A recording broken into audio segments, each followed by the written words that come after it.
E aí, vamos direto ao ponto? Comprar imóvel em 2026 ou é melhor esperar? Essa é a pergunta que está na cabeça de muita gente e a resposta, bom, ela talvez não seja tão óbvia quanto parece. Vamos dar uma olhada nisso juntos? À primeira vista, a lógica parece infalível, né? A nossa taxa de juros, a Selic, está nas alturas. E juro alto significa o quê?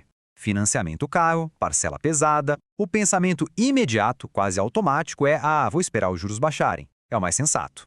Parece óbvio, certo? Pois é exatamente aqui que a história começa a ficar interessante. Porque no mercado imobiliário tem uma regra de ouro. O que é óbvio para uma pessoa, geralmente é óbvio para todo mundo. E quando todo mundo começa a se mover na mesma direção, o cenário pode virar de um jeito que ninguém esperava. Ok, vamos entender a primeira peça desse quebra-cabeça. Qual é a relação, na prática, entre os juros altos de agora e o poder de negociação de quem quer comprar? É a boa e velha lei da oferta e da demanda. Pensa comigo. Juros mais baixos significam crédito mais fácil para mais gente. Com mais gente podendo financiar, a procura por imóveis explode. E com muito mais compradores no mercado, a vantagem na hora de negociar muda de lado. Sai da mão de quem compra e vai direto para a mão de quem vende. Simples assim. Imagina uma gangorra. De um lado, o mercado frio, com juros altos. Tem menos gente comprando, o que dá mais poder para negociar, mais chance de conseguir um belo desconto. Do outro lado, o mercado quente, com juros lá embaixo. Aí a demanda vai às alturas, a competição por um mesmo imóvel aumenta e o poder de barganha some. No final das contas, a economia que se teria nos juros pode ir toda embora num preço de imóvel bem mais salgado. E essa é a pergunta de R$1 milhão. Será que esperar por juros menores pode, na verdade, levar alguém a pagar mais caro pelo mesmo imóvel? É uma conta que precisa ser feita com muito, mas muito cuidado. E já que estamos falando de conta, tá na hora de entender de uma vez por todas que o custo de um imóvel vai muito, mas muito além da parcela do financiamento. É preciso olhar para a conta inteira. Essa frase aqui deveria ser um mantra, sério. Focar só no valor da parcela mensal é um dos maiores erros que se pode cometer. A parcela é só a pontinha do iceberg. Por baixo dela tem um monte de outros custos escondidos. E olha só a lista, os custos que muita gente esquece. Tem o ITBI, que é o imposto de transmissão, os gastos de cartório para escritura e registro, reforma inicial porque sempre tem algo para fazer, móveis, o condomínio todo mês, o IPTU todo ano, seguros obrigatórios. Ufa, a lista é longa.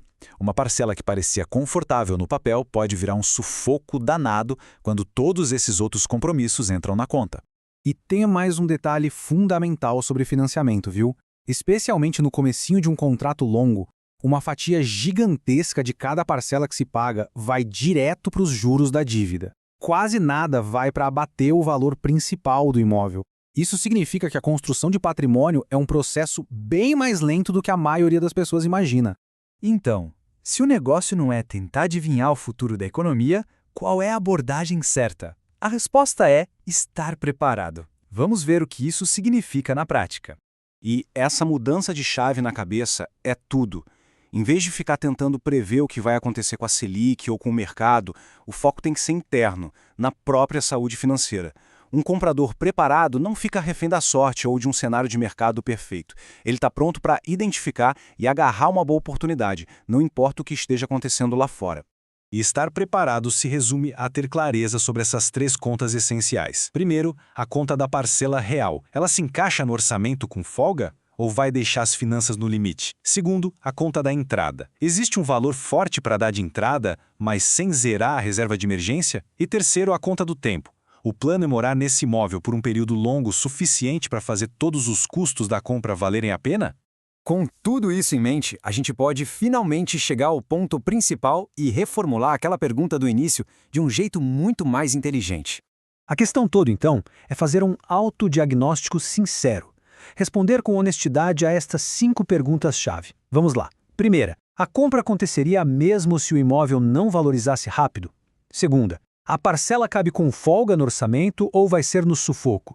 Terceira, vai sobrar uma boa reserva de emergência depois de pagar a entrada e todos os custos? Quarta, esse imóvel tem boa liquidez, ou seja, é fácil de vender ou ele só parece barato?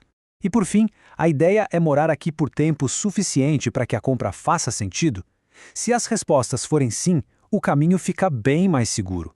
E isso nos leva a um conceito que liberta. O objetivo não é achar o imóvel perfeito, porque, convenhamos, ele talvez nem exista. O objetivo é achar o imóvel adequado, aquele que se encaixa na vida, no bolso e no prazo da pessoa hoje, aquele que resolve uma necessidade real de moradia. E agora a mudança de perspectiva fica claríssima. A questão sai daquela escolha passiva de compro ou espero. A verdadeira pergunta se torna ativa. Existe o preparo necessário para fazer uma boa compra, uma compra inteligente, independentemente do que o noticiário econômico está dizendo? No final das contas, a grande lição é essa. Ter a casa própria é uma conquista e tanto, mas só quando ela traz segurança de verdade, e não um boleto que tire o sono. Segurança é morar bem, pagar as contas sem aperto e ter aquela certeza de que a decisão foi a certa para a vida real e não apenas para um sonho.